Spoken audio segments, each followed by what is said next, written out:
저희 CDMS 윤명종 대표님 강연 들을 텐데요. 윤광석 교수님께서 저희 부분을 소개해 주시겠습니다. 박수 부탁드립니다.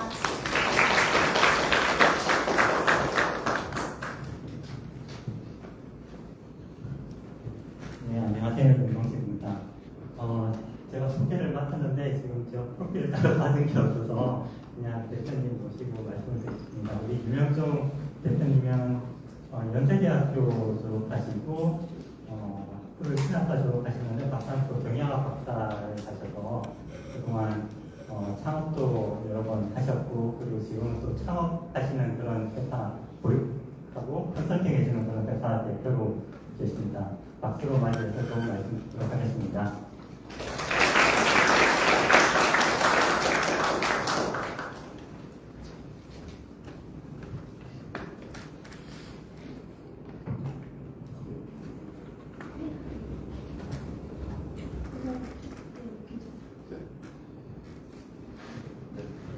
네, 안녕하세요. 네, 소개받은 윤명종입니다. 반갑습니다.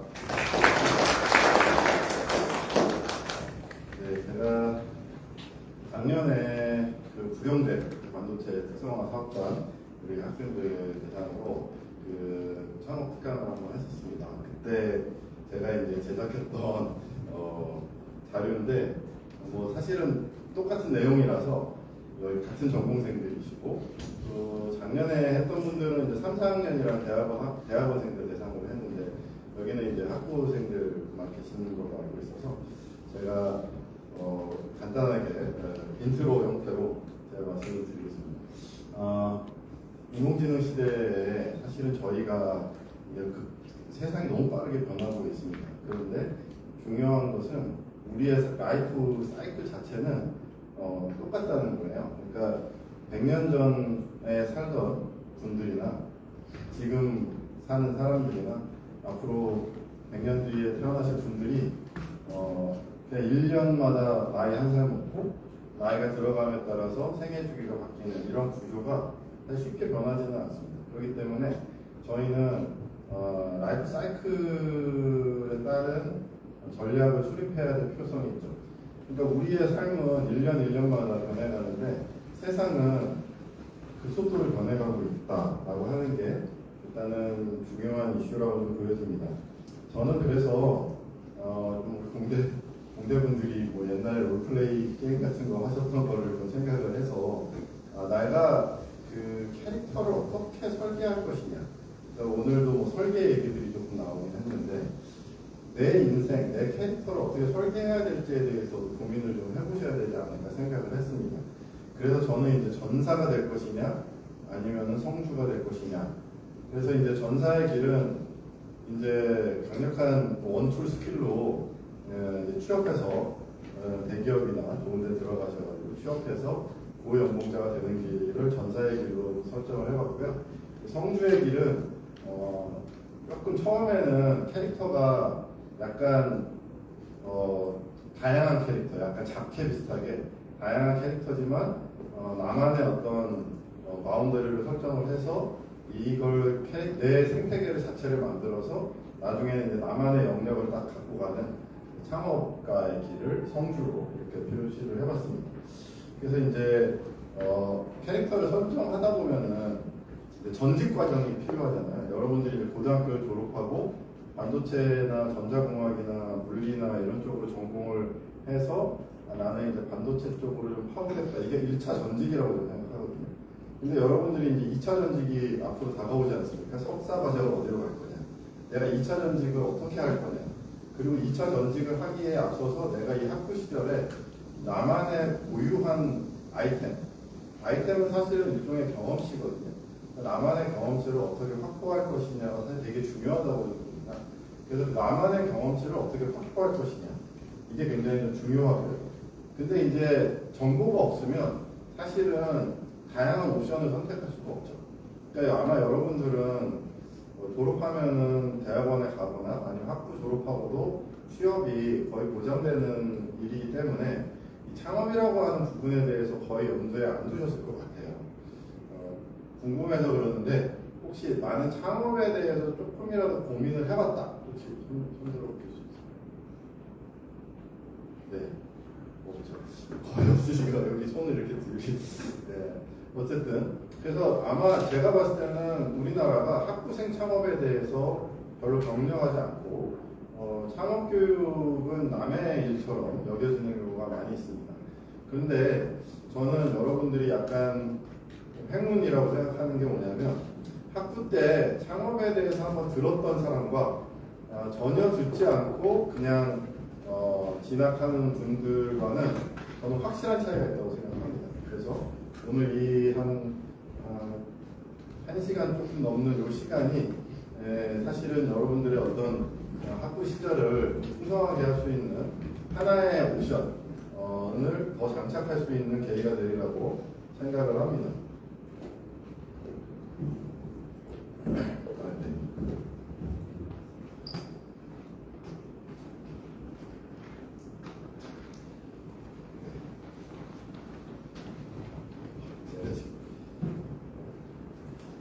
제가 굉장히 안 떨어져서 기다리고 해내고 있습니다. 아까 뭐였죠? 요거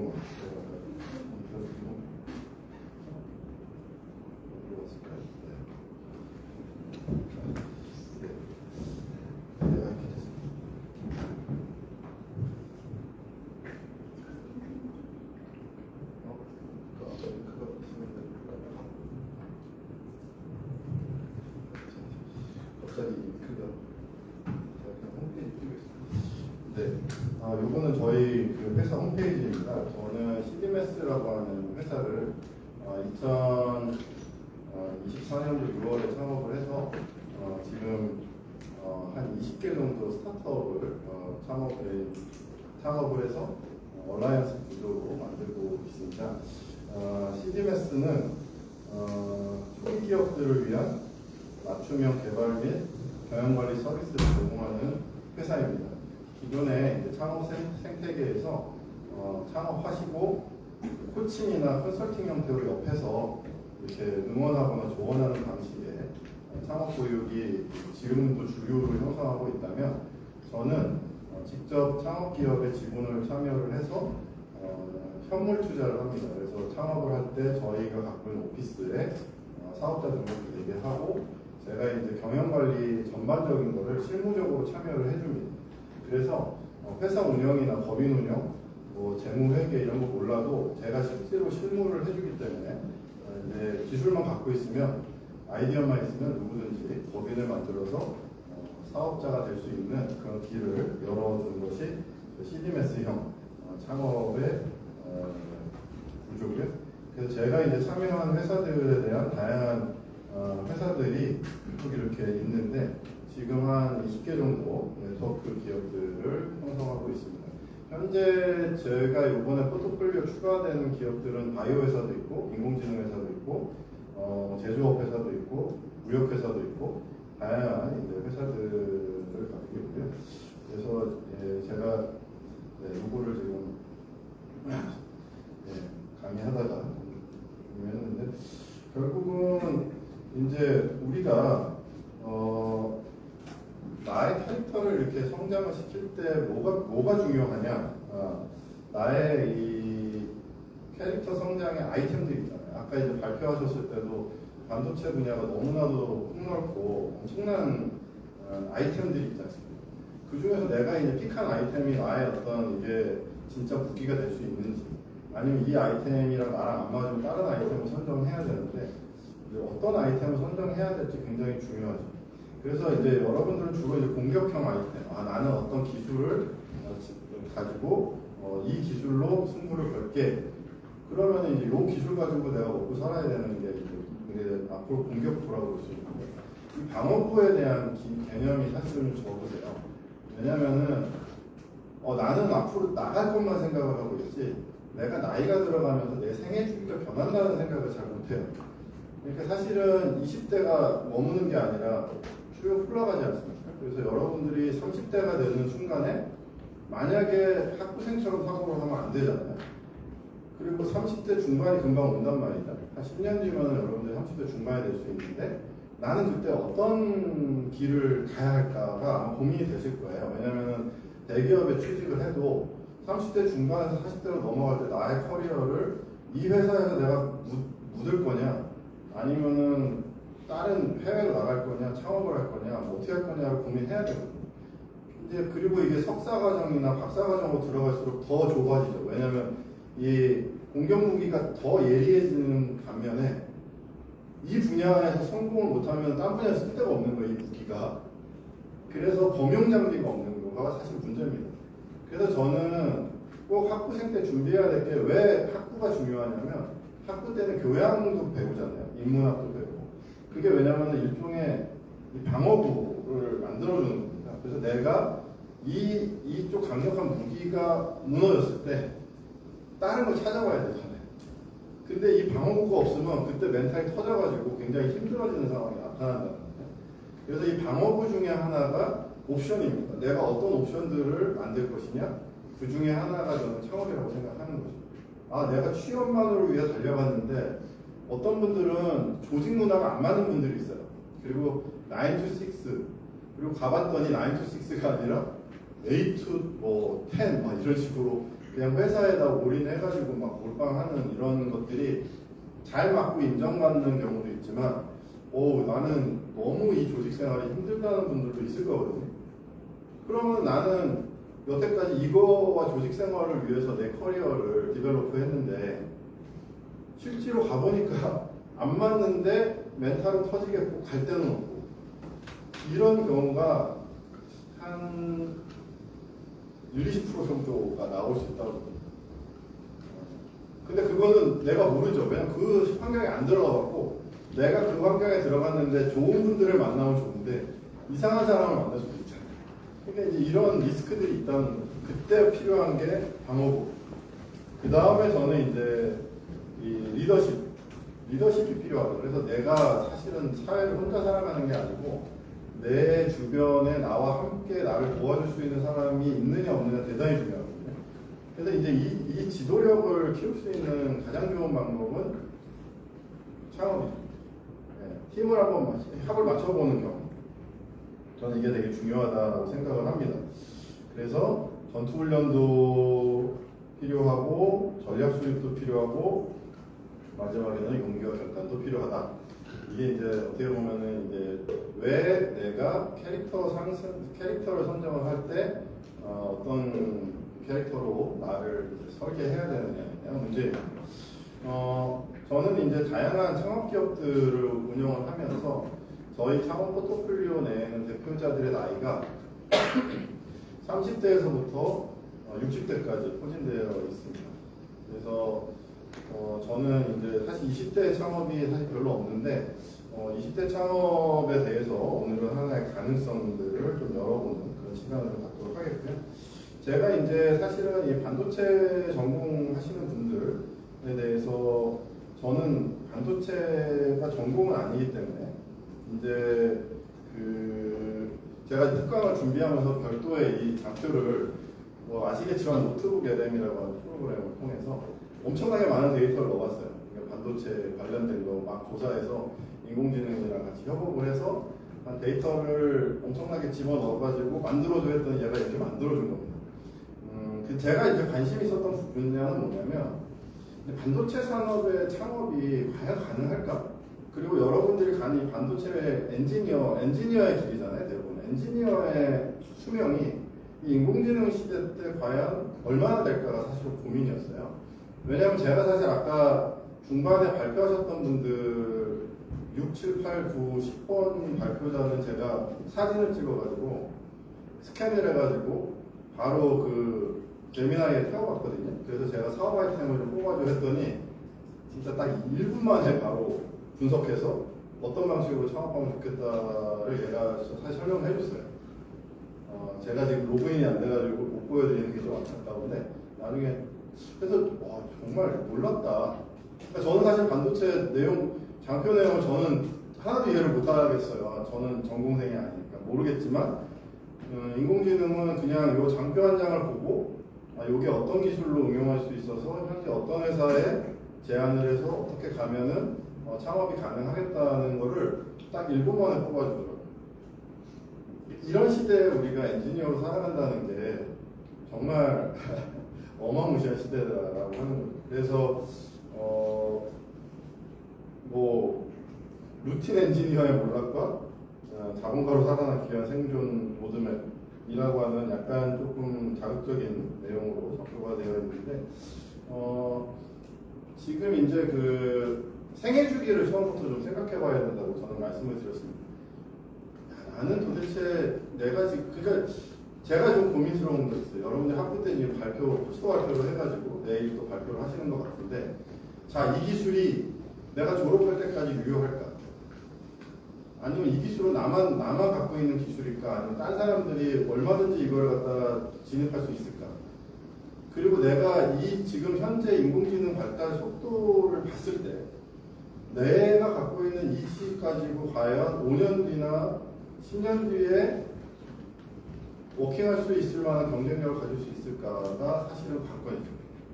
사실 제가 학부 때는 인공지능이라는 개념 자체가 없었기 때문에 그냥 정해준 출대로 쭉 가가지고 학부 졸업하고 석사, 박사 맞춰서 뭐 연구원 되고 이런 것들이 굉장히 정형화된 시대에 살았었습니다. 근데 사실은 이 시대는 그런 정형화된 라이프 사이클로 접근했을 때 갔더니 늦더라 이런 경우가 있거든요. 지금 여러분들 대단히 어떻게 보면 반도체 피크치를 딱 치는 시점에 학부생이시니까 취업은 다 되실 거라고 생각이 들어요. 근데 이게 우리나라도 그렇고 전 세계가 인기가 확 이렇게 마치 돌풍처럼 있다가 사라지지 않습니까? 그래서 지금은 그런데 여러분들이 졸업하거나 석사 마칠 때 아니면 내가 30대 초반에 약간 이제 주니어에서 시니어 연구원으로 넘어가려고 하는 이 시점에 유효할까? 이런 것들. 그리고 실질적으로 대기업에 있는 분들의 근속 연수가 길지가 않다. 그러니까 20대 후반이나 30대의 연구원이 돼도 결국 40대 초반에 전직이나 이직을 고민할 수밖에 없는 구조죠. 왜냐하면 40대부터는 이제 실무자가 아니라 관리자급으로 넘어가야 되는 상황인데 회사에서 중간 관리자가 필요할까? 지금 상황에서 이런 상황들이 있다. 그리고 여기 3년에서 5년 차가 실질로 이직 중이다. 그러니까 여러분들이 사실은 20대 후반에 취업을 해도 30대 초반에 이직을 고민할 수밖에 없는 시장이 이미 지금 현재 선배들이 그렇게 가고 있고 여러분들은 어떻게 될지 제 예측으로는 늘어날 것 같지는 않아요. 시간이. 왜냐하면 인공지능이 지금 너무 똑똑해져가지고 제가 창업할 때 GPT 모델이 출시가 돼가지고 제가 처음에 창업할 때는 직원들이랑 같이 창업을 했는데 사실 제가 이제 직원 경상 연결 되기도 어렵고 사업을 스케일업 하는데 비용이 너무 많이 드니까 사실 지금 이제 직원 없는 회사로 해서 저희 동맹 기업들과 함께 일하면서 인공지능이랑 내가 협업하거든요. 근데 솔직히 퍼포먼스 잘 나와요. 관리하는 것도 어렵잖아요. 뭐 제안서 만드는 거 뭐 진짜 제가 머리만 정확하게 잘 써가지고 아이디어만 정확하게 얘한테 피딩을 시켜가지고 한 두세 바퀴를 잘 돌리면 1시간 내에 이런 장표 나오면 쉽게 나오는 거예요. 옛날에는 직원이랑 같이 일할 때는 한 3일, 4일 같이 작업을 해야 나오는 장표가 지금은 그냥 1시간에 나오는 시대가 된 거죠.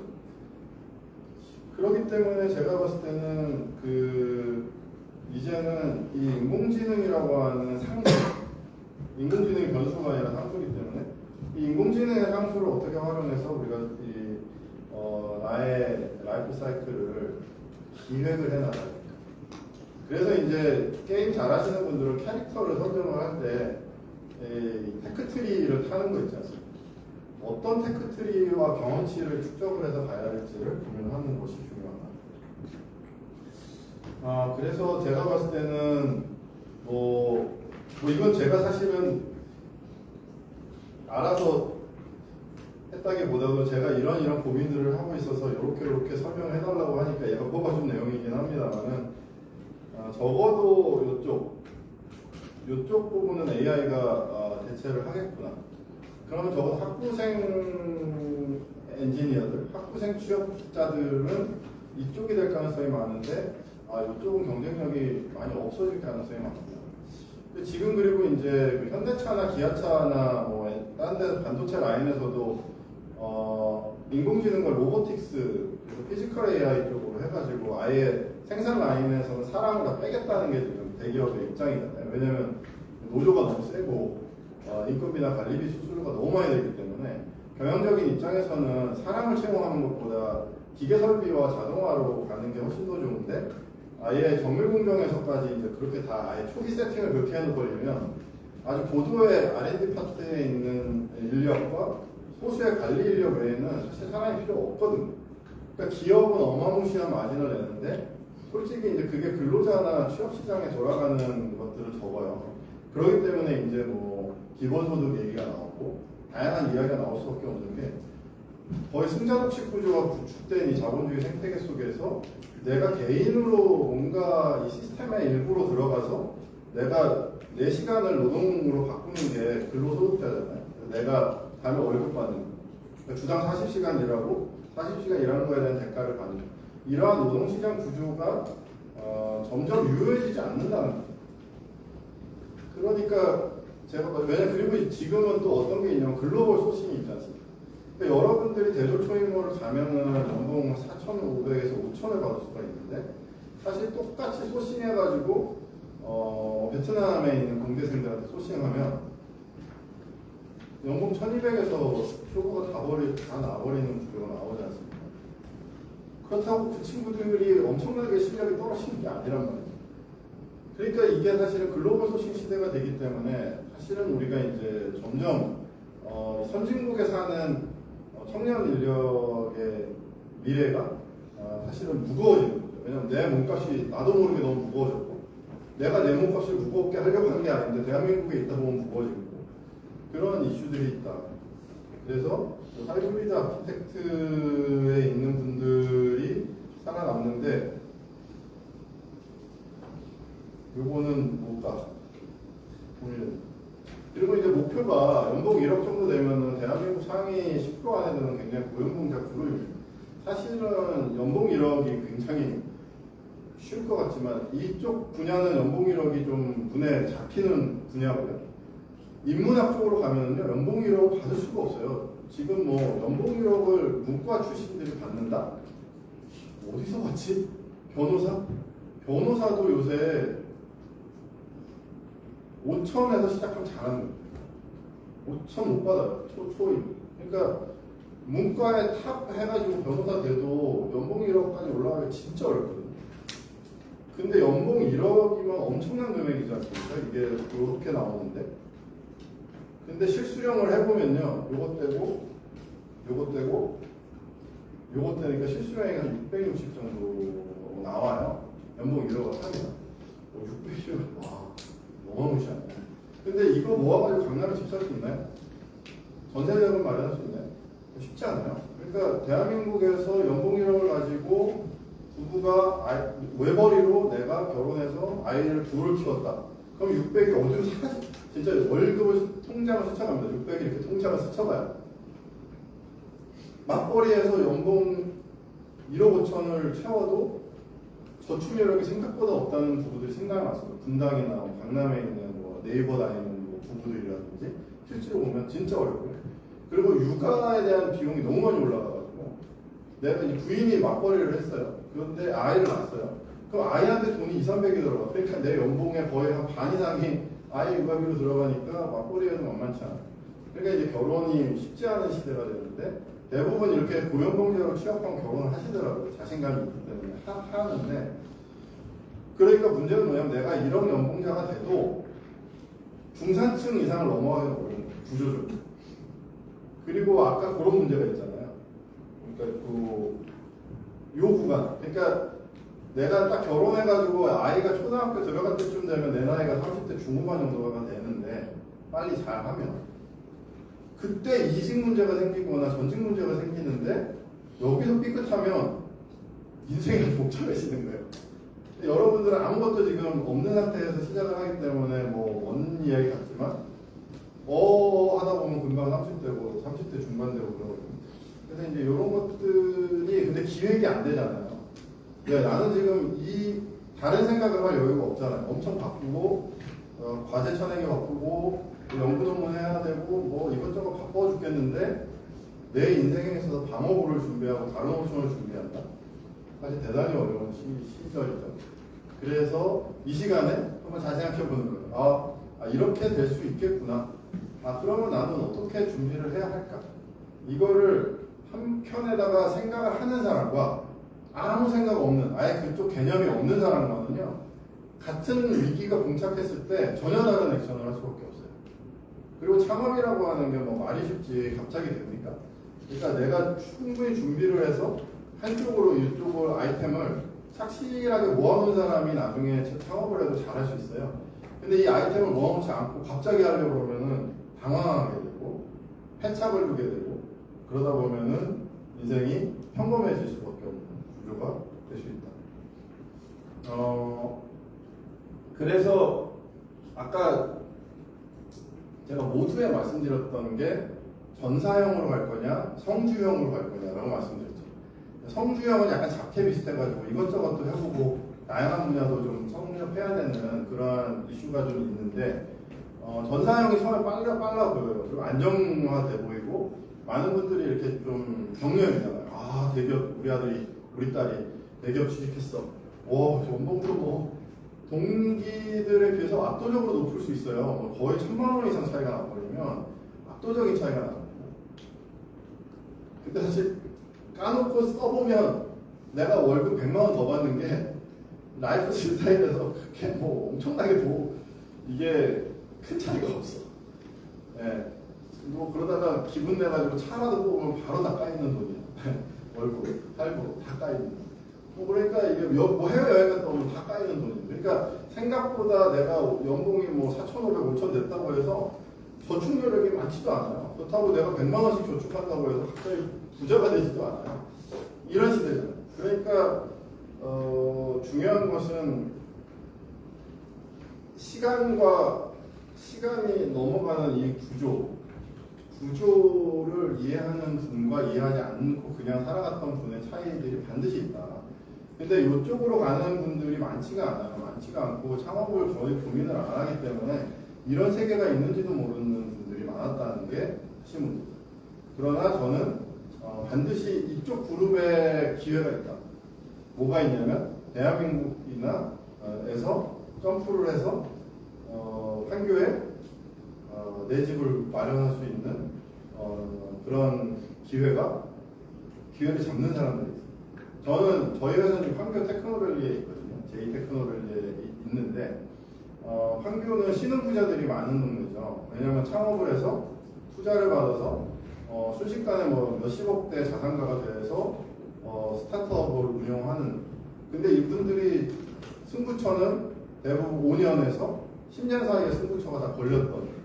그러니까 10년 전에는 직장인이었는데 창업해가지고 갑자기 이렇게 창업 테크를 잘 타가지고 순식간에 회사가 자리 잡으면서 내가 갖고 있는 지분 가치가 나는 처음에 5천만 원짜리 회사로 시작했는데 내 회사 지분 가치가 뭐 100억이 됐어. 근데 내가 그 회사 주식의 50% 갖고 있으니까 50억대 자산가가 되고 이런 구조가 여전히 유효하게 작동하는 게 판교 생태계고 거기에 있는 신흥부자들이 이제 많이 생기고 있다.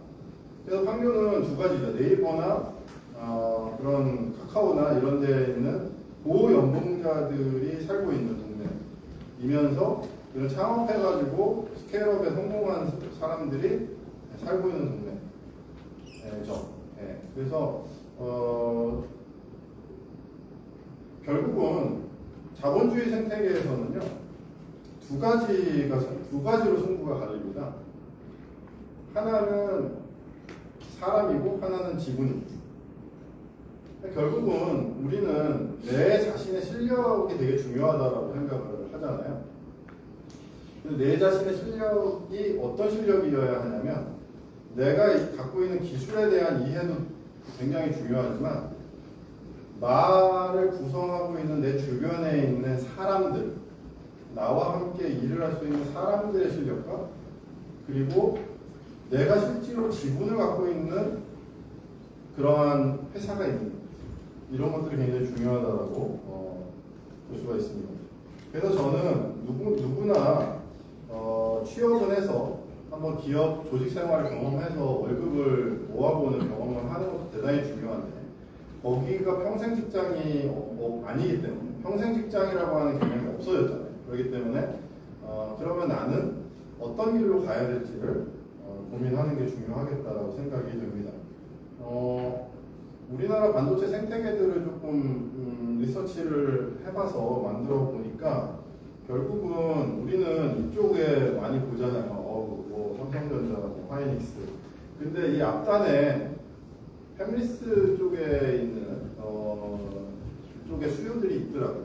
그러니까 이거는 사실은 글로벌 반도체 시장에서 다 있죠. 일본도 그렇고 대만도 그렇고 미국도 그렇고 사실은 글로벌 반도체 생태계는 존재하고 있고 끊임없이 칩 설계라든지 이런 구조에 대한 이슈들은 있고요. 아까 보니까 그 장표 하나마다 창업 아이템이 하나씩 나오더라고요. 그래서 이게 무슨 창업 아이템이 되지?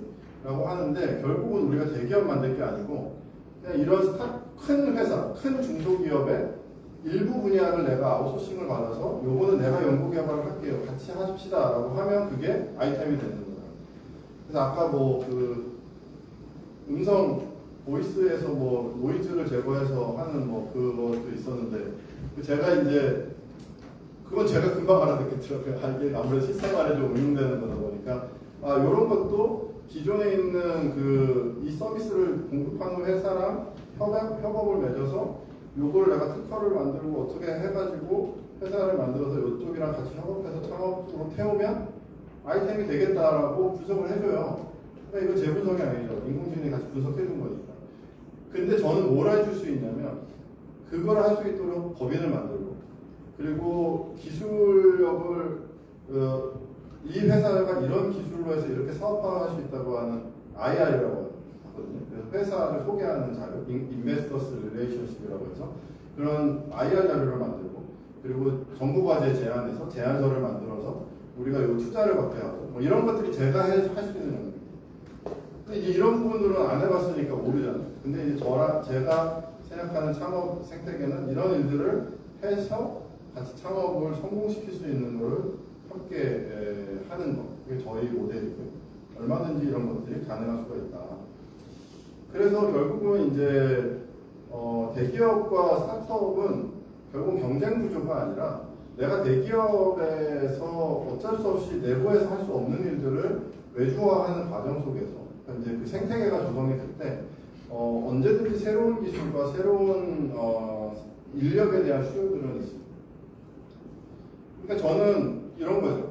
학위로 승부를 할 거냐, 경력으로 승부를 할 거냐를 또 선택해야 돼요. 근데 저도 이제 경영 박사를 받고 뭐 PhD이지만 사실 요새 뭐 경영 박사라고 해서 뭐 제가 어디 취업을 해서 제가 승부할 수 있는 나이는 아니거든요. 저도 이제 나이가 50이 넘었기 때문에. 근데 사실은 생애 주기가 생각보다 짧더라고요. 그러니까 50이 넘으면 어떤 조직에서든지 새로운 인력으로 나를 쓰려고 하질 않아요. 부담스럽잖아요. 네. 그러니까 그러면은 그 50대 됐다고 해서 우리 애들이 다 컸습니까?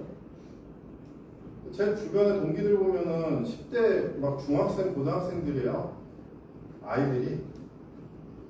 근데 나는 취업 시장에서 밀려나서 창업을 하든지 아니면 뭐 임금 노동자의 저임금 노동자 단계로 떨어져야 되거든요. 그러니까 이게 이제 그 배송 플랫폼 노동자 시장이 있죠. 엄청나게 거대한 플랫폼 노동자 시장으로 가야 되거든요. 그리고 공기업에 가셨던 분들 50대 중반에서 퇴직하신 분들이 뭐 공부하는 줄 아십니까? 뭐 설비 기사 같은 거 공부 다시 하세요. 그래서 이제 공조기, 뭐 전기 기사 뭐 이런 거 해가지고 관리사무소 포장되는 기업 그래가지고 말도 안 되는 이런 인력 시장이 그때 그렇게 해가지고 70대, 80대까지 살아야 되는 거예요 우리가. 그렇기 때문에 사실은 이제 여러 부모님 세대의 고민이죠. 저희 사실은 고민. 그래서 근데 그 인생의 주기가 생애 주기가 생각보다 빨리 돌아서고 결혼하고 애 낳기 시작하면 30, 40대는 어떻게 지나가는지 모르게 그냥 한 달 한 달 손에다 끝나더라고요. 그래서 엄청나게 빨리 돌아가기 때문에 지금 몸이 가벼운 시간 그리고 내가 아키텍처를 높이 고도화하지 않은 초기 단계에서 설계를 잘할 필요가 있다. 설계가 되게 중요하죠. 반도체도 설계. 그러니까 중요하다. 가장 용이한 계적은 인공지능 추천 계적인데 일단은 우리 서강대 그 훌륭한 학교에 계시니까 저도 뭐 같은 신촌에 있는 데라서 서강대 좋아합니다. 네. 제 아내도 서강대 출신입니다. 그래서 어쨌든 저는 이런 구조로 가는 게 경쟁력 있는 구조가 될 수 있다. 그리고요, 비즈니스를 하면 어떻게 생각하냐면, 이제 월급 받을 때는요, 그냥 월급이 다 내 돈으로 시간되잖아요. 근데 회사를 할 때는 혼자 다 못 먹어요. 모든 걸 내가 혼자 먹겠다고 생각하면은 그냥 계속 혼자 월급쟁이 하면 돼. 근데 솔직히 월급쟁이 한다고 해서 혼자 먹습니까? 그렇지 않죠. 내가 결혼을 하고 아이를 낳으면 이게 도대체 내 돈인지 누구 돈인지 모르게 그냥 다 가족들 위해 다 돈이 다 없어져 버려요. 그러니까 뭐 그건 당연한 일이라고 생각하지만 그렇기 때문에 결국은 근로소득 가지고 내가 계속 말씀드리는데 근로소득 가지고는 이 자산가의 바늘을 모으기는 어렵다. 결국은 이제 자산 쪽으로 가야 되는데 그래서 뭐 주식 투자하고 코인 투자해봤자 사실은 골로 가는 수가 있습니다. 예, 그렇게 가면 골로 갑니다.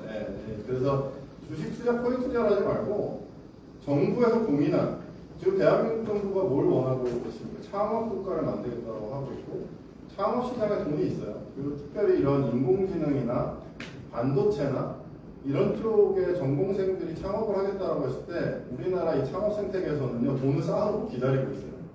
어서 오세요 하고 있는 시장이 있습니다. 그 중에서 특별히 여성이 창업을 한다? 그럼 거기다 1.5배의 인센티브를 주는 시대예요. 어마무시한 시대가 열리고 있어요. 근데 이쪽으로는 아무도 갈 생각을 안 하고 인도를 다 안 해준다고. 왜? 법인을 어떻게 운영해야 되는지를 모르기 때문입니다. 그래서 이제 저희 같은 CBS 모델이 있는 거고. 그래서 저는 지금 당장 창업을 하는 게 아니라 제가 봤을 때는 이쪽의 구조를 잘 이해를 해서 내가 30대 초반에는 아니면 30대 중반에는 한번 도전해볼 수 있겠다 라고 하는 것들을 시도해보는 것도 나쁘지 않다고.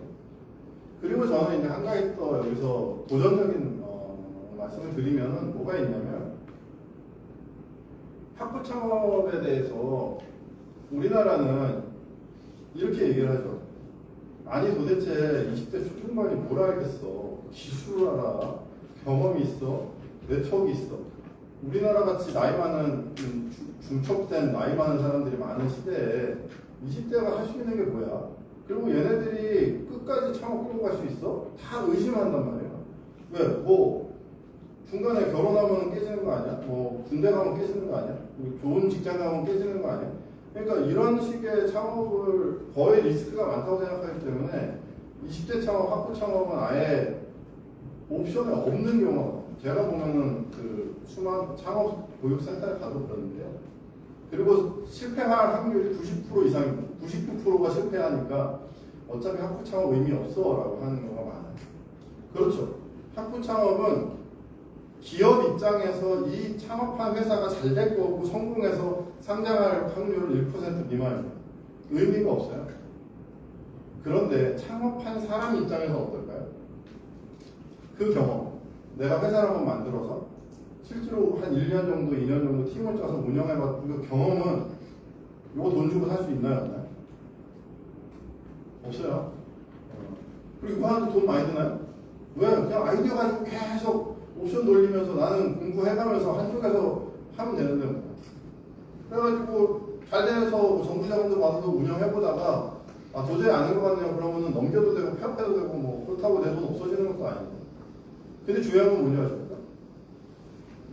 포트폴리오가 달라져요. 저는 계속 이렇게 해서 발표하고 전형적인 루틴의 공대생들이 가는 포트폴리오와 창업 시대를 한번 들어갔다 나온 분들의 포트폴리오가 완전 다르죠.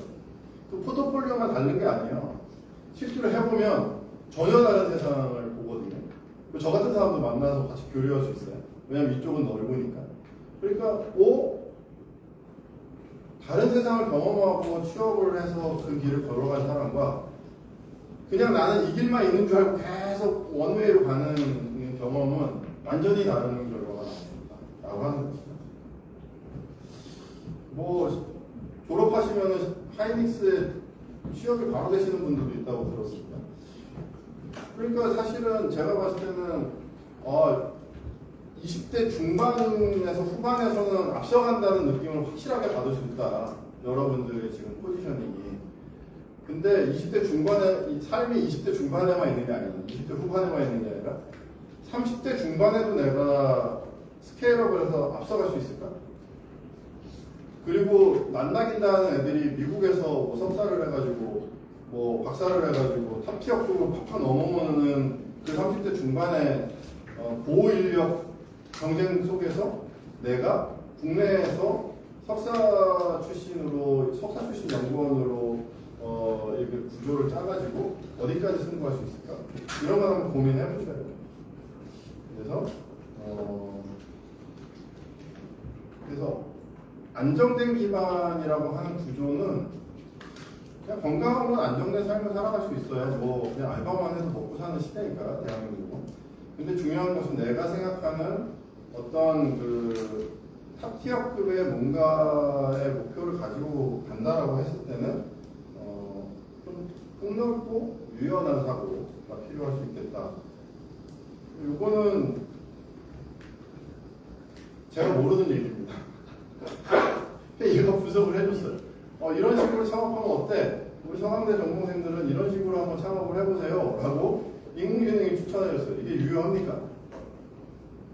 전 잘 모르겠습니다. 그래서 뭐 교수님은 아실 수도 있고요. 네, 뭐 이게 뭐 인공지능이 정답은 아니지 않습니까? 근데 이제 저는 여러 번 돌릴 수 있는 시간이 있고 만약에 오늘 포스터까지 제가 자료를 다 가졌으면 그것까지 다 모였으면 좀 더 고퀄리티가 나왔을 것 같아요. 예, 근데 이건 그냥 제가 나름대로 한 거라서. 창업은 한 번 시작해가지고 성공한다. 이거는 1% 미만의 굉장히 어려운 거고, 저도 창업했다 폐업했다를 수없이 반복을 했고, 스타트업도 다양한 형태의 스타트업에 제가 근무를 했었던 경험이 있고, 그리고 그 스타트업 경험을 통해서 제가 이제 오늘 이제 오히려 창업 전문가로서 이제 이렇게까지 자리매김을 하게 되었습니다. 그래서 도전은 해볼 만하다. 왜? 그러니까 인풋에 비해서 아웃풋이 적더라도 리스크가 적다면, 그리고 그것이 나의 경험치로 축적되는 효과가 많다면 도전을 안 해볼 이유는 별로 없지 않을까 그런 생각이 들었고요. 그리고 제가 이제 인공지능 시대 때 저도 지금 사실 1인 형태의 기업을 운영하고 있어요. 제가 1인 기업으로 20개의 스타트업들을 운영하면서 뭐 이런 특감도 하고 또 새로운 기업들을 계속 만들어내고 있는 일까지 지금 하고 있는데, 저는 이제 인공지능 시대의 위기에 대해서 제가 앞에 말씀 많이 드렸습니다. 평범한 엔지니어는 인공지능에 다 털릴 거고 로보틱스에 다 털릴 거기 때문에 평범한 엔지니어는 서바이벌하기 어려운 시대가 된다라고 하는 게 인공지능의 위기라고 하는 겁니다. 창업에 있어서는요, 인공지능은 기회입니다. 혼자서도 얼마든지 매출을 만들 수 있는 기회가 있어요. 그래서 이게 이제 매듭이라고 하는 케이스. 그래서 한 명이 인공지능이랑 같이 의사랑 환자랑 매칭해서 처방해서 결제를 AI로 해서 뭐 아웃소싱 다 해가지고 이제 하는 그 서비스인데, 이게 이제 병원들이 도입을 하기 시작하면서 매출이 팍팍팍 늘어나는데, 자기는 이제 이 시스템이 이미 다 구축했으니까 시스템 돌아가는 거 계약 관리만 하면 되니까 고정비가 안 돼. 사무실도 필요 없고 그냥 컴퓨터 하나로 그냥 계속 창업을 하고 인공지능이랑 같이 협업을 하니까 이게 되더라고요. 그래서 이제는 내가 반도체 설계만 하는 게 아니라 인공지능에 대한 프로그래밍이나 이런 인공지능 활용에 대한 고도화 이런 부분까지 내가 해서 어플리케이션까지 내가 맞춤형으로 구축할 수 있는 실력이 되면 1인 창업이 얼마든지 가능합니다. 그러나 저 같은 서포트 인력, 저같이 이제 그냥 기업 경영 매니지먼트를 서포트할 수 있는 인력을 인하우스에 두는데 월급 주고 하는 게 아니라 약간의 그냥 수당만 주고 쓰면 정말 경상경비 거의 안 들고 창업을 해서 쭉 끌고 갈 수가 있어요. 저보다 훨씬 더 강력한 툴들을 여러분들이 활용할 수 있습니다. 그러니까 홍보 툴은 뭐 인스타를 활용하고 그래서 그냥 이렇게 해가지고 쭉쭉쭉쭉 그냥 글로벌 소싱 해가지고 이 솔루션 쓸래요? 이렇게 계약해가지고 해서 터지면 계약이 터지잖아요. 그러면 우리나라에 있는 금융권이 돈을 줘요. 더 개발해봐. 더 사업해볼래? 그래서 돈을 더 줘요. 그래? 그럼 그 돈 가지고 근데 사람을 고용하면 금방 털리거든요. 돈이. 근데 왜 사람을 고용합니까? 인공지능 같이 하면 돼. 그러니까 더 좋은 컴퓨터와 더 강력한 솔루션이랑 그리고 소싱하는 거예요. 요거는 이쪽 파트에서 좀 개발해줄래요? 소싱해가지고 전체 기획만 내가 해가지고 쭉 끌고 가면 매출이 나와요. 매출이 나오는 순간 어느 순간부터는 그러니까 취업이 필요 없는 상황이 돼요. 왜 그러냐면 연봉 1억 아까 제가 말씀드렸죠. 연봉 1억은 고연봉입니다. 사무직들이 접근하기 어려운 고연봉이에요. 기업에서 매출 1억은요 매출로 치지 않는 단계예요. 매출 1억? 매출 1억이 뭐지? 근데 생각해보세요. 기업이 내가 한 명이야. 나 직원이 한 명에 나머지 다 외주예요. 그럼 매출 1억인데 내가 뭐 제조업도 아니야. 그냥 이렇게 다 인공지능 돌려서 시스템으로 만드는 회사잖아요. 그럼 매출 1억이 곧 뭡니까? 거의 한 8천만 원 매출이익인 거예요. 제가 말씀드렸잖아요. 근데 기업에서 매출 1억은 그냥 미니멈 포인트를 찍은 거라고. 그래서 매출 3억, 5억으로 넘어가면은요, 그다음부터는 연봉자랑 비교가 안 돼요. 그럼 내가 그 3억, 5억을 다 내 돈으로 치환시키느냐? 그렇지 않아요. 법인카드라고 들어보셨어요? 카드가 있는데 내가 개인 신용카드를 쓰잖아요. 근데 법인은 법인카드를 또 주거든요. 법인도 사람으로 쳐요, 우리나라에서. 그래서 법인이 돈이 있으면 내 개인 신용카드 쓰지 않고 법인카드를 써요. 그게 다 법카라고 하는 겁니다. 법카의 효과. 그리고 우리나라 세법상 소득은 아까 말했지만 880을 받지만 실수령액은 660이에요. 220만 원을 떼가요. 법인은 다 쓰고 남은 돈을 법인 쓰는 겁니다. 2억까지 10%네요. 압도적인 차이가 나요. 그래서 세율이 있어요. 이런 건 이제 여러분들 전혀 모르는 얘기죠. 어려운 전문 얘기일 수도 있는데. 하여튼 그렇습니다. 그러면 여러분들이 창업을 했어요. 취업을 해도 돼. 나는 대표이사를 내려놓고 취업을 하고 창업은 우리 아빠 이름으로 해도 돼. 엄마 이름으로 해도 돼. 그렇잖아요. 법인은 누구나 할 수 있는 거야. 가족회사를 만들어도 돼. 제가 그런 거 다 도와드리는 사람이고. 그래서 매출이 생겼어. 내 생활비는 다 뭘로 씁니까? 법인카드 다 써. 그러니까 대표이사가 쓰는 법인카드에 대한 비용이 물론 이게 이제 내 사적인 것과 공적인 걸 분리를 해야 되는 것은 전제에 있고요. 근데 대부분의 이제 조그마한 회사에서 내 대표이사의 활동이 곧 비업의 활동으로 다 치환이 되잖아요. 대부분 내가 만나는 사람 다 비즈니스 미팅이 될 수 있는 거. 그리고 뭐 합니까? 돈이 회사에 쌓여 있으면 차를 내 돈으로 사면은 한 달에 100만 원씩 나가요. 할부금, 보험. 근데 리스를 법인으로 리스를 하잖아요. 그러면은 한 달에 한 60만 원, 70만 원은 그냥 하는데 경비로 다 털어가지고 세금을 면제시켜주는 효과가 있습니다. 이게 법인의 세계예요. 그러니까 나는 내가 전기차, 뭐 테슬라 이런 거 살 수 없는데 이렇게 해가지고 1인 기업 해가지고 매출 발생해가지고 뭐 하면은 바로 여러분은 그냥 테슬라 뽑아가지고 갈 수 있는 게 되는 거예요. 판교에서 그렇게 해서 좋은 차 몰고 다니는 분들이 대부분 법인으로 해서 그렇게 해서 성장하는 투자가 이런 세상이 있습니다. 문과는 접근하기가 좀 어려워요. 이게 테크를 이해해서 같이 타고 들어가야 되기 때문에 그래서 저희 같은 문과생들은 공대생과 같이 협업하자. 콜라보레이션 참 같이 창업하자. 이런 식으로 도와드리는 게 있죠. 그래서 1인 기업과 AI 레버리지는요 앞으로 굉장히 유효할 겁니다. 정부에서 왜 창업화 선언을 했는지 아시겠습니까? 앞으로는 인공지능이 이러한 노멀한 엔지니어들, 기초적인 단순 반복하는 생산직들은 전부 다 AI와 로보틱스에 의해서 다 인력 시장에서 밀려날 수가 뻔해요. 5년 내로 다 밀려납니다. 제가 봤을 때 거의. 왜냐하면 생각보다 이 로보틱스가 너무 빨리 발달하는 피지컬 AI가 작년에 피지컬 AI 나왔는데 이미 현대차나 이쪽에서는 이미 다 도입해가지고 신규 공장 설비에서는 그냥 아예 세팅값을 아예 그렇게 해버리니까 사람이 들어갈 틈이 없는 거예요. 엔지니어 파트도 당연히 그렇겠죠. 왜냐하면 인공지능이 너무 압도적으로 성장하고 있기 때문에. 그래서 이런 부분들을 고려를 해볼 필요가 있다는 거예요.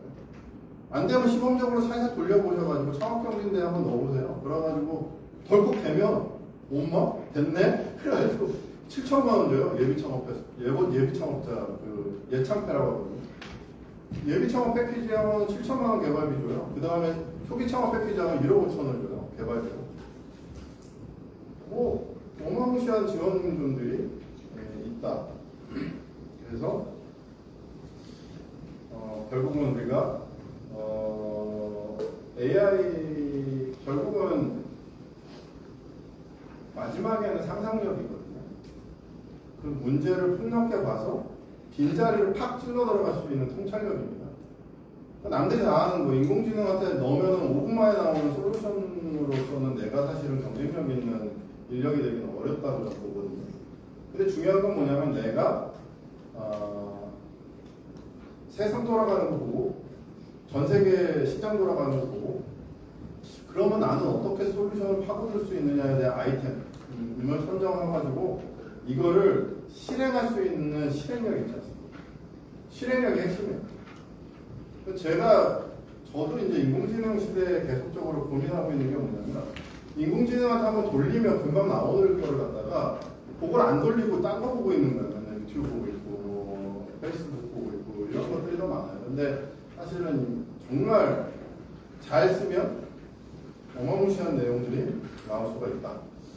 그리고 우리나라 이 창업 생태계가 이 테크 스타트업들 있지 않습니까? 여러분 이 엔지니어들을 위한 테크 스타트업 분야에 대해서는요 굉장히 강력한 생태계가 조성돼 있어요. 정말 강력한 생태계가 조성돼 있어요. 조금만 맘먹고 도전하면은요 돈이 시드 자금이 2, 3억이 붙고 시리즈에서 10억, 15억이 붙고 그리고 뭐 정부 과제 뭐 이런 것들이 막 태워지면서 시리즈 A까지 한 2, 30억 정도를 세팅하는 게 그렇게 어렵지 않아요. 인공지능, 로보틱스, 반도체 이쪽 분야가 특별히 그렇죠.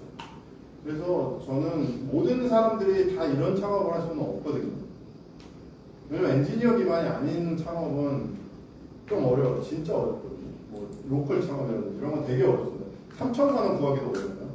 굉장히 어려운데 이 테크, 특별히 하이테크 분야, 딥테크 분야에 대해서는 엄청난 기회들이 열려 있다. 그래서 여러분들은 어떻게 보면 행운아이죠. 좋은 전공에, 좋은 학교에, 좋은 기반에서 이렇게 교육을 받을 수 있는 것뿐만 아니라 오늘 저를 만나서 이런 시장, 이런 세상이 있구나 이거 알았잖아요. 여러분들이 제 강의를 듣고 창업을 해가지고 나중에 판교에 집 사시면 꼭 저한테 연락을 좀 해주세요. 그래서 저한테 밥을 사주셔야 됩니다. 네. 물론 저랑 같이 창업을 하겠다고 하면 저는 너무 환영합니다. 그래서 저는 창업이 맞는 사람이더라고요. 제가 제일 힘들어하는 게 9to6 출근하는 게 전 너무 힘들어요. 그 삶을 제가 너무 힘들어하는 사람이에요. 그래서 저는 그리고 누가 이렇게 저를 시키는 일을 하는 게 제가 좀 힘들어하는 사람이라는 걸 좀 알았어요. 저는 이제 창의적이고 그런 큰 그림 그리는 거 되게 좋아하고 뭐 이런 거를 좋아하는 사람이라서 그러니까 저는 성주형인 거죠. 나만의 생태계를 만들어서 이 성의 사람들과 함께 잘 살아보겠다라고 하는 게 그래서 저는 CDMS가 제 일종의 성이고 제 생태계를 하나 만드는 과정에 있습니다. 여러분 중에서는 시키는 일이 편하고 그 일이 적성에 맞는 분들이 있을 거예요. 그러면은 그렇게 쭉 엣지 있게 내 실력을 잘 가다듬어서 글로 가셔도 됩니다. 근데 혹시나 그렇지 않은 분들이 계실 거예요. 그럼 나는 부적응한 사람 아닌가? 나는 지금 뭔가 경쟁력이 떨어지는 사람 아닌가라고 스스로 자괴감을 가질 필요가 없습니다. 나는 지금 이 전사의 길이 맞지 않는 사람인가 보구나. 나는 그러면 창업하러 한번 해볼까? 라고 그때 한번 생각을 해보시는 거예요. 그러면은 새로운 길이 열릴 수 있다. 그래서 멋있는 거죠. 서강의 인프라를 대기업의 거대 자본을 훈련소로 인공지능을 팀원으로 활용해서 자기의 지분을 극대화하는 자본가가 되면 좋겠다라는. 또 여러분들이 만약에 창업에 도전해 보겠습니다. 이런 프로그램을 하겠습니다. 그럼 교수님들이 도와주시겠죠. 자문위원들 해주시고 무료 나중에 성공하면 줘 뭐 이러겠죠. 그러니까 내가 봤을 때는 이 고급 인력들을 엄청난 고급 인력들이 나를 위해서 함께 일을 해줄 수 있는 기회가 창업을 하면 열려요. 그러니까 내가 대표거든. 근데 그게 아니면은 나는 누구를 위해서 일을 해줘야 돼. 계속 저 사람을 위해서, 기업을 위해서 일을 해야 되는 사람이에요. 근데 창업을 하면 많은 사람들이 제가 하는 프로젝트를 위해서 일을 하게 되는 경우가 생겨요. 주도권이 바뀌는 이런 것들을 고민을 하시면 좋을 것 같습니다. 네, 거의 1시간 정도 된 것 같은데요. 그래서 제 강의는 이 정도에서 일단 마무리를 하고 질의응답, 궁금한 거를 좀 물어보시면 하겠습니다. 더 얘기할 건 되게 많은데 일단은 질의응답에서 답변할 수 있는 게 있다면 좀 해보겠습니다. 질문 있으시면 제가 마이크 가져다 드릴게요.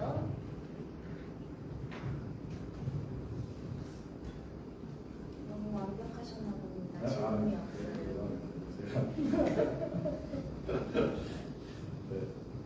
빨리 끝내도 괜찮습니다. 제가 한 가지 질문. 네. 저는 비전공자입니다. 예. 저는 이제 학생들 교육에 있어서 예. 요즘 보면 모두의 창업 이런 거 있잖아요. 예. 그런 거를 저희 학생들이 만약에 알아보고 아무것도 모르는 상태에서 한다고 했을 때 어디서부터 시작하는 게 좋을까요? 네, 모두의 창업 프로그램이 이미 한 번 돌아서 이미 지금 본선으로 넘어가는 걸로 알고 있고 거기 보면은 이제 아이디어 창업이라고 해서 예비 창업자들 아이디어로 이렇게 하겠다라고 하는 것들이 다 나와 있어요. 그거 솔루션대로 다 집어넣으면 되고 모르면은 저 같은 사람한테 문의하시면 제가 좀 도와드릴 수 있어요. 기획하는 거. 그리고 요새 뭐 인공지능이 다 있어서 요 모두의 창업 뿅 넣고 이렇게 넣고 내 아이디어 넣고 하면은 90% 정도 만들어줍니다. 네. 그래서 이제 근데 중요한 거는 인공지능을 다 쓰는 시대이기 때문에 그냥 인공지능이 상수값이기 때문에 다 알거든요. 서로 알고 하는 거잖아요. 너도 인공지능 썼니? 나도 인공지능을 본데 다 아는 상태에서는 누구를 보냐면요. 저 입장에서 그래 사람을 볼 수밖에 없어요. 그러니까 솔루션이나 기술이 특이하다라고 저는 생각하지 않습니다. 예를 들어서 여러분이 지금 발표한 내용이 전 세계에서 여러분만 갖고 있는 기술인가요? 여러분만 아는 기술인가요? 그렇지 않고 제가 인공지능 돌리니까 1분 만에 분석해서 솔루션을 내놓는 시대잖아요. 그러니까 사실은 중요한 거는 얼마나 엣지 있는 기술이냐가 아니라 내가 이거를 할 수 있는 사람이다라고 하는 거를 어필하는 게 사실은 어떻게 보면 실무에서 더 중요하죠. 그리고 기술로 사업하는 게 아니고 사업하는 또 다른 문제거든요. 이 기술이 어떻게 시장에서 먹힐 것이냐를 고민을 해줘야 되는데 여기서 여기로 넘어가는 머리가 없어요. 엔지니어들은. 왜냐하면 사업화를 한 번도 고민을 해보지 않았기 때문에 기술만 알지 시장은 모른단 말이에요. 그렇기 때문에 제가 봤을 때는 이제 이 기술에서 시장으로 넘어가는 부분에 대한 자문이나 같이 고민은 같이 해줄 수가 있다. 그리고 사실 모두의 창업은요, 약간 전시성, 그러니까 정부의 의지를, 자, 우리 이재명 정부는 창업국가를 하기 위해서 선택받은 0.1%에 대해서는 한 10억 정도 소비자금 투자해줄게. 이걸 한번 퍼포먼스하는 거거든요. 그게 아니고 그냥 중소벤처기업 내에 탄탄한 테크트리로 해서 올라가는 라인이 있어요. 예비창업 패키지, 초기창업 패키지, 또 그 투자를 받으면 팁스 R&D 하면은요. 예를 들어서 어떤 투자회사가 내가 설립한 창업회사에 한 1억 정도를 투입을 하잖아요. 2억 정도를 투입을 하면 그 회사가 추천을 해줘가지고 R&D 자금으로 선정할 수 있는 팁스 R&D 프로그램을 해줘요. 거기 선정되면 얼마 받는 줄 아십니까? 2년 동안 7억을 지원해줘요. R&D 자금. 거기 통과하면 20억짜리 지원이 또 있어요. 그리고 시리즈 A 받으면 10억 정도 투자 받아요. 그러니까 직장인들이 10년을 모을 수 없는 일들이 한 2, 3년 정도 테크트리 잘 타면 딸 수 있는 라인이 이미 있어요. 그러니까 모듈 창업은 일종의 퍼포먼스고 실제로는 테크 기업들이 이렇게 타고 올라가는 라인들이 있습니다. 거기다가 반도체 관련된 거 뭐 이런 자금 저런 자금 뭐 어마무시하게 많은 일들이 있거든요.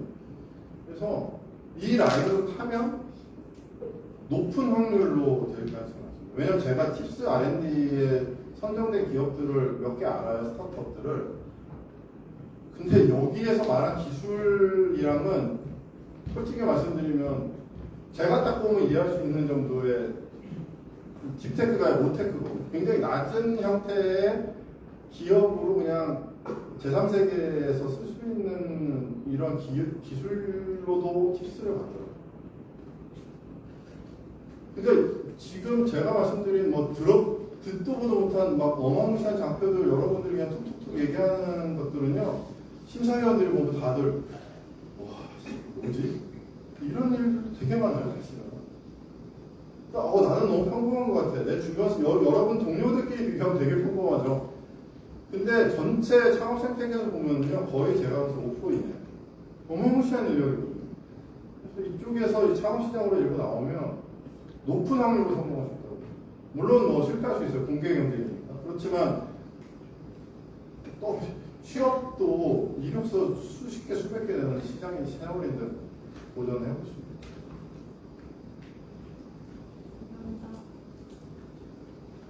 네. 또 질문 있을까요?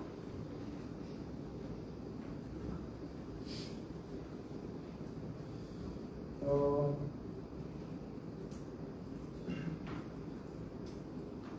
90분 강의를 하고 있는데 60분? 창업에 다 자유로운 질문을 받아주실 수 있어요. 아 그래요? 참 인생 상담. 네, 질문이 없으면 그냥 제가 저 얘기 짧게 하고 마무리하겠습니다. 그래서 이제 저는 전기전자 회사 스타트업에서 7년 정도 했어요. 제가 했던 일은 물리랑 기계 전공생들이 하던 초전도 자석을 만드는 회사였어요. 저는 문과인데 초전도 자석 만드는 거에서 기초과학연구원에 초전도 마벤 납품하고 중이용 가속기 프로젝트에 하는 마벤 납품하고 그랬습니다. 플라즈마 센터에 플라즈마 발생원용 마벤 납품했어요. 이테슬라짜리 이런 거 제작하는 회사에 있었거든요. 그리고 그 회사를 나와서 제가 경영 박사 학위 과정을 받고 그 다음에 간 데는 제약회사였어요. 제약바이오 회사에서 4년 있었어요. 신약 개발하면서. 신약 개발도 이거 완전 새로운 생태계입니다. 완전 어마무시한 생태계거든요. 근데 제가 거기를 통해서 뭘 봤냐면요. 전 세계에서 지금 우리나라로 창업하라고 얼마나 오시는지 모르죠. 지금 그러니까 바이오코리아라고 하는 행사 매년마다 하고 컴업이라고 하는 행사도 매년마다 우리나라에서 여러분들 관심만 있으면 컴업 행사 10월에 하는 것도 참여할 수 있어요. 진짜 제발 우리나라에 와서 창업해 줄래? 라고 하는 회사들이 어마무시하게 많이 있고요. 그래서 지금은 스타트업의 경쟁의 시대입니다. 그러니까 창업의 시대인데 예를 들어 이런 거예요. 미국의 캘리포니아라고 하는 주가 있지 않습니까? 캘리포니아 주에 북부에는 샌프란시스코랑 세크라멘토라고 하는 주도가 있고요. 중간에 산호세라고 해서 실리콘밸리가 있고 남부에 LA랑 그 밑에 하여튼 뭐가 있죠? 하여튼 안 있습니다. 예. 갑자기 어쨌든 있어요. 근데 예. 도시마다 와서 우리 도시에다가 창업하거든요. 미국에 투자하라고 하지 않아요. 세크라멘토에 투자해줘. 그럼 우리가 창업 공간 주고 하면은 투자해줄게. 한국 사람인데 why not? 법인은 다른 거거든요. 그러니까 그 사람한테 이민 비자를 준다는 게 아니라 미국에다가 너의 회사를 만들어. 그러면 그 회사에 투자해줄게. 싱가포르, 스위스, 제네바 다 원해요. 엔지니어들.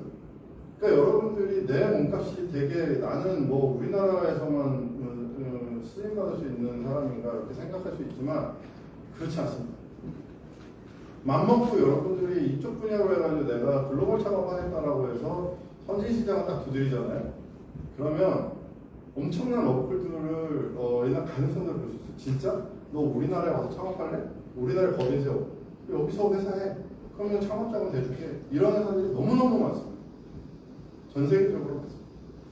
그래서 미국, 일본, 독일, 싱가포르. 그래서 이런 것들이 유튜브에 다 있어요. 그래서 이런 것들은 뭐 제가 시간 나면 보여드릴 수 있는데 일본. 여러분들 일본이 우스워 보이시죠? 지금은. 근데 자본시장에서는요, 일본이 우리나라보다 2배 이상 많은 자본을 가지고 있어요. 수력이 많아요. 반도체에 우리나라보다 밀린다고 생각하기 때문에 내가 만약에 일본에서 반도체 창업을 하겠다? 일본 자금이 들어오면 우리나라 자금의 1.5배나 2배 정도를 더 받을 수도 있는 거예요. 엄청납니다. 그리고 실제로 지난 정부부터 시작해서 한일 관계가 개선되고 이번 정부도 나쁘지 않기 때문에 이 스타트업 이 교류 협력 프로그램이 굉장히 많아요. 독일은 뭐 베를린이 완전히 창업도시 형태로 독일은 일단 글로벌 창업을 해요. 기본적으로 독일이랑 프랑스랑 뭐 알제리랑 같이 다 창업하고 같이. 그래서 시장이 달라요. 그래서 프랑스도 요새 독일이랑 경쟁하죠. 왜냐하면 성장 동력은 어디서 나오냐면 스타트업에서. 대기업은 신규 아이템을 도입하기가 너무 힘들어. 왜냐하면 몸이 너무 크기 때문에 뭐 한 번 투자하면 1조 투자해야 돼, 몇 천억 투자해야 돼. 이게 오래 걸리잖아요. 근데 스타트업은 그냥 팍팍팍팍 치고 나갈 수 있기 때문에 좋은 아이템들이랑 결국 대기업이랑 스타트업은 상생관계거든요. 결국은 생태계 쪽에서. 그래서 이런 것들이 굉장히 많습니다. 싱가포르도 자본시장에서는 우리나라 못지않게 굉장히 큰 자본시장을 갖고 있죠. 그래서 저는 한번 살펴보세요. 내가 젊은 시절에 한국에서 창업할 수도 있는데 한국에서 창업 경험을 통해서 해외 창업을 해서 해외 스타트업 경험을 하고 그 다음에 다시 들어와서 그쪽에서 대학을 진학해도 되고 아니면은 내가 대학은 그쪽에서 진학해도 되고 진짜 저는 영어를 진짜 못하는데요. 저는요, 영어가 언제 늘었냐면요. 아까 그 바이오 회사에 가서 영어가 늘었어요. 제가 글로벌 IR을 해야 되니까 영어로 막 이렇게 IR을 해야 되잖아요. 근데 제가 그때 나이가 40대 중반이 넘은 나이인데 영어 공부를 했겠습니까? 그냥 비즈니스 다이어트로 하는 거예요. 늘어요. 네. 영어가 안 듣는 사람이 없습니다. 영어를 안 써서 그렇지. 그러니까 내가 영어 환경에 나를 노출시키고 끊임없이 비즈니스 관계에서 뭔가를 영어를 계속 할 수 있는 환경에 노출시키잖아요. 그럼 영어가 늘어요. 저는 최근에 우크라이나 갔다 왔고, 뭐 폴란드에 우크라이나 재건 행사 때문에 갔다 오고 했는데, 뭐 이제 기본적인 비즈니스 디스커션은 다 영어로 할 수밖에 없잖아요. 그러니까 이제 그런 부분들이 이쪽 생태계에 있으면 같이 디벨롭가 될 수 있다라고 하는 것도 저는 말씀을 드립니다. 그래서 이 돈이 쌓여 있어요. 실제로 굉장히 쌓여 있고 이 돈을 끌어갈 수 있는 방법이 있거든요. 마치 설계하는 방법처럼. 이제 이런 것들을 잘 이해하면 제가 봤을 때는 해볼 만하다. 아까 영주가 되는 길, 전사가 되는 길에서 골드 게이트 키 얘기했었는데 그런 내용으로 제가 마지막으로 설명드렸습니다. 네, 마지막 질문 한 번 더 물어보고 없으면 마치겠습니다. 감사합니다.